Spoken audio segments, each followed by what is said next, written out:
The LSD experience is, I speak only from my own experience, of course, but to me it seemed more psychoanalytical than psychedelic.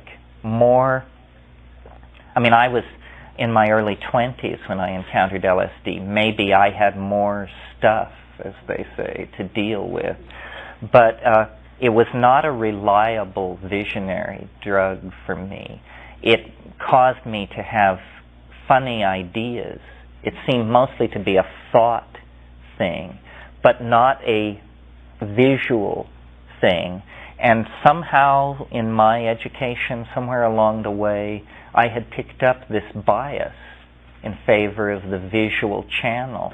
I wasn't satisfied with LSD. I wanted those things that Havelock Ellis describes, where he talks about, jeweled ruins and phosphorescent maidens in diaphanous gowns howling demon songs beneath a violet moon. And that was what I wanted, not funny ideas. And what I found, and I worked pretty diligently at it with LSD, I found that my most satisfying LSD experiences were while smoking hash. And that really did do something interesting, sent it skittering off in these wonderful visionary directions. But these things do have characters. And this is something probably worth talking about in this group, that at low doses, everything seems like everything else. In other words, a little mescaline, a tiny amount of LSD, a little bit of MDMA, a tiny tad of psilocybin. All of these things simply register as wired, arousal, eager to hear what's being said and follow the thread of the argument, and just absolutely fascinated by what's going on, no matter what's going on. But as you raise the dose, the character of these things begins to appear. And, for instance, psilocybin is, to my mind, in many ways, the most anomalous. Because, number one, this thing about how it speaks, it does speak, and none of the others do. The others, you may occasionally, in years of fiddling, get a sentence or two, but the mushroom just is voluble. It just comes on and raves, and sometimes and people have said to me, it really does rave. It's not a calm, it's not a go with the flow rap. It's rap about planetary destiny and the next 10 million years and the last 10 million years, and it's this trumpet blast, Cecil B. DeMille, hyper, real like that. Well, then something like ayahuasca, which is this thing these shamans use in the Amazon basin that's based on DMT and monoamine oxidase inhibitors, you take that and it's about the rivers and the jungle and these people and their humility and dignity and your humility and dignity and the earth and plants and life and water and sunlight, and it's this totally earthbound, terrestrial, life-affirming thing. And it does not speak, but it's an I, and its language is visual. And after an ayahuasca trip, you just feel like your eyes are literally bulging out of your head. You've spent 6 hours looking, just not really doing anything else but looking. Then something like Datura has this watery, magical, forgetful, kind of witchy, occult quality. It's, shadows, and a peculiar quality of erosion of your own attention, so that, no matter who you are, you find yourself wandering through empty colonnades and under a sky pregnant with the possibility of rain. I mean, it's this strange De Klerk-esque kind of landscape. DMT has another quality. It seems to convey you into just a world of utter outrage, where all linguistic, sensory, and analytical machinery is just brought to a screeching halt. So it's important to learn what you like and to learn what you can put up with. Someone at a recent weekend who takes mushrooms quite religiously and quite regularly, and I said, does it ever get easier? And he said, no, it never gets easier. Each time what I pray as I go into it is, please let me be able to stand a little bit more. Because, finally it is the real mystery.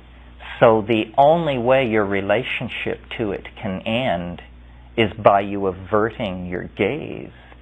Because no human being can gaze into it endlessly, because it is, it is what it says it is. It is the other. I was groping for the Hebrew, but not finding it. Yes. Yeah. Just want to follow up on that question a little bit. Stan Grof describes LSD as a non-specific amplifier. And by that he means it amplifies what's already existing in the psyche. And he uses this metaphor that LSD serves as a kind of telescope or microscope, in that it does not itself produce the experience, but rather it enables you to have an experience that's already there in potentia, latent in your psyche. And I just wonder if you could comment on that, since you just now described the various psychoactives as having a character. So in his framework, would you disagree with it, or would you say that the various telescopes are tinted with a certain lens, or how would you sort of reconcile? Well, at the beginning of your question, you characterized LSD. It's that it is a non-specific amplifier, but of the contents of the personal unconscious and the sensorium. What people notice about LSD is either what's right or wrong with themselves, or how freaky the world is. A bug, a drop of water, it can be anything. But you discover the strangest things on LSD, and they're real things.